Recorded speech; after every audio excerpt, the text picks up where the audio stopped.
Bonjour Amélia. Bonjour. Merci d'être avec nous. Merci. Alors, comme beaucoup de jeunes filles, vous avez cru au prince charmant, à l'amour qui apporte tout, c'est ça? Prince charmant, je sais pas, parce que pas trop, mais c'était plus, je pense que j'avais pas mal d'attentes en fait vis-à-vis de mon partenaire. J'avais des idées très fixes. Et dès que le partenaire répondait pas à ses idées, c'était une catastrophe pour moi, quoi. C'était vraiment un tsunami d'émotions. C'était horrible, quoi. Bon, je suis plus comme ça maintenant. Je suis plus une jeune fille. Mais... C'est bien, c'est bien. On apprend avec l'expérience. Oui. Alors, vous dites un tsunami émotionnel, mais c'était quoi? Vous vous sentiez, vous aviez l'impression de ne plus être aimé? Vous vous sentiez trahi? Qu'est-ce que vous diriez plus précisément? C'était de la grosse déception, et puis oui, trahi, ça pouvait être s'il venait pas me voir un soir, je me disais mais il m'aime pas en fait, et puis il préfère rester chez lui, chez sa mère, et moi je me mettais à pleurer pendant 2 heures, alors qu'avec le recul je me dis mais j'avais une soirée pour moi, c'était génial, et du coup et en fait c'était ça, quoi. C'était beaucoup, oui, c'était vraiment la déception par rapport à tout ce que moi j'attendais, que je pensais vouloir en fait. Parce qu'au fond, je suis pas sûre que... Je pense que c'est l'idée, l'image qu'on grandit avec cette image, on grandit avec cette idée de ce qu'est le couple, et en fait, dans la réalité, c'est pas du tout le cas, quoi. Et puis bon, il faut bien s'adapter à chaque personne aussi. À ce qu'est le couple, à ce qu'est l'amour. C'est-à-dire... Et, oui, et comment on idéalise, comme le disait Brigitte tout à l'heure, l'amour, on idéalise l'amour. Ah ouais. On le met sur un piédestal. Oui, les attentions qu'on aimerait avoir, qu'il est censé nous donner, tout ça, voilà, être le centre du monde d'une personne, alors que bon, pas spécialement, quoi. Mais bon, voilà, c'était. Être l'élu. Oui, c'est ça. Mais oui, mais on dit bien l'âme sœur. Enfin, on parle de fusion. Enfin, il y a quand même beaucoup de choses qui, dans les mots qu'on utilise, qui montrent à quel point, oui, on a. Je crois d'ailleurs que au moment de l'adolescence, on est tous plus ou moins dans cette idée-là. Absolument, absolument. Et dans l'amour, il y a de ça, je pense. Absolument. Ça ne veut pas dire que ça dure, mais qu'il y a de la fusion, il y a une intrication très forte, émotionnelle, il y a une rencontre de fantasmes. Voilà, c'est compliqué. Voilà. Et non, c'est compliqué l'amour, parce que l'amour, c'est aussi... là, on parle de choses plutôt belles, mais il y a aussi l'amour qui est une douleur, une vraie douleur.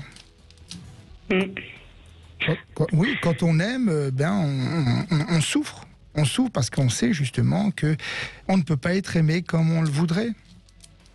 Oui, il faut faire le deuil de ça, en fait, de ses attentes, quoi. De ses idées préconçues un peu aussi, quoi. Mais... Oui, d'une certaine façon, même si le mot deuil n'est pas tout à fait le plus approprié, mais il n'en reste pas moins que c'est un travail de cette sorte, tout à fait. Ou d'accepter, quoi. Mais c'est l'acceptation, voilà. C'est l'acceptation, ce qui est le plus difficile. Et aujourd'hui, vous êtes avec quelqu'un, Amélia ? Oui. Ça fait 6 ans. Bon, on apprend à être un couple en même temps qu'on apprend à être parent, parce qu'on a eu un enfant alors qu'on n'était pas en couple. Mais du coup, j'ai l'impression que c'est un travail permanent de tous les jours, d'apprendre à se connaître et d'accepter aussi les travers de l'autre. Et voilà, on travaille beaucoup. Enfin, je trouve qu'on a fait beaucoup de chemin. Ça a été très dur, honnêtement. Et moi, j'ai aussi, justement, accepté déjà accepté le fait que j'étais très exigeante et qu'il y a beaucoup de mes malheurs personnels qui venaient de là, en fait. Des exigences que j'avais pour le couple, pour l'image du couple que j'avais, et qu'en fait qui était juste moi qui mettais Vous mettiez la barre un peu haut. Voilà, je mettais la barre haut, alors qu'en fait il faut avancer à son rythme et avancer comme on peut, et avec la personne qu'on a en face aussi, qui a pas forcément envie d'avancer comme nous on a envie de faire aussi. Donc c'est tout ça un peu, mais bon, franchement, voilà, c'est tout un travail et que moi je trouve hyper chouette aussi, parce que ça fait évoluer, ça nous fait évoluer personnellement.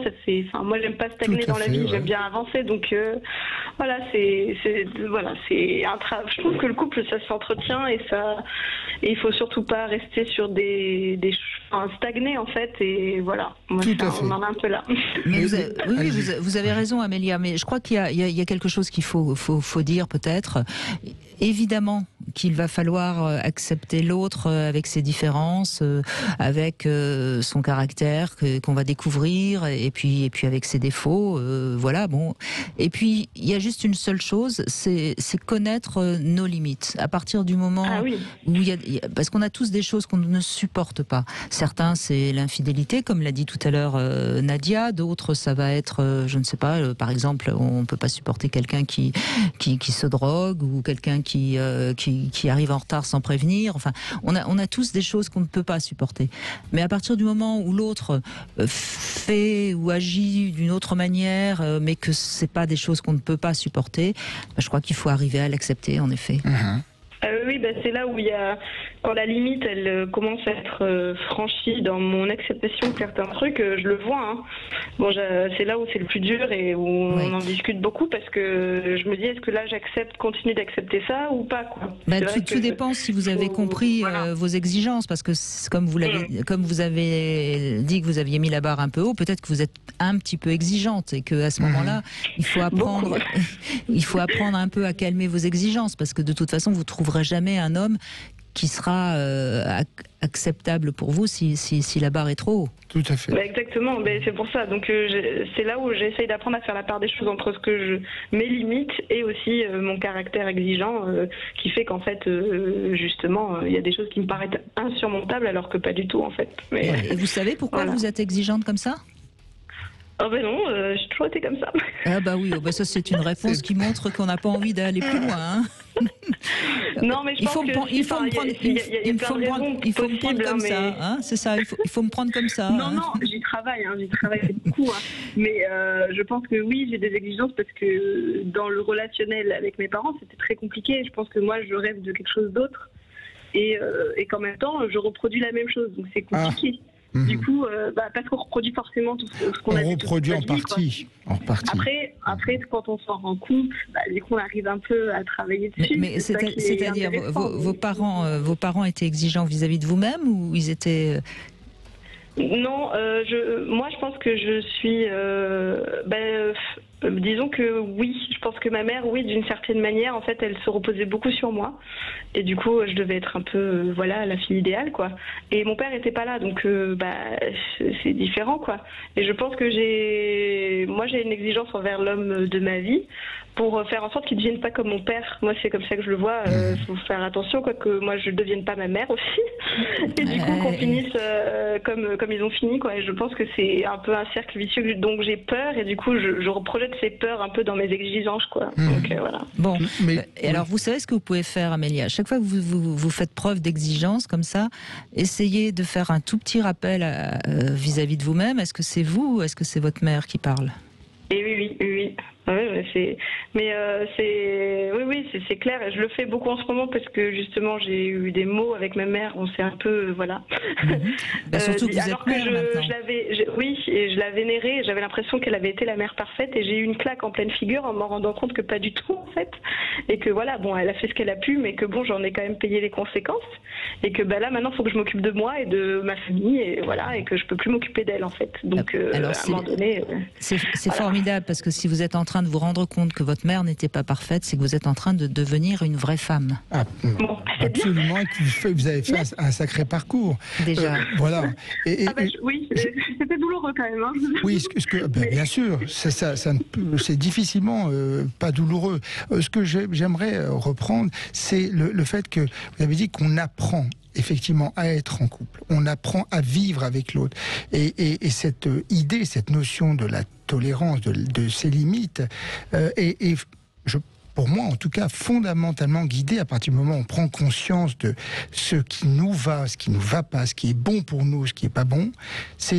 La limite, c'est ce qui nous fait souffrir, parce que bien évidemment on est tous masochistes, il y a une part de masochisme importante quand on vit avec l'autre, à partir du moment où on prend conscience de ce seuil-là, c'est-à-dire qu'il me fait plus mal ou elle me fait plus mal que du bien, alors effectivement il y a quelque chose là à rectifier pour pouvoir continuer ou arrêter. Oui. Mais là je crois que vous êtes sur le bon chemin pour continuer, oui. Amélia, il n'y a pas de souci. Vous écrivez votre couple. Merci en tout cas. Super. Merci de votre témoignage.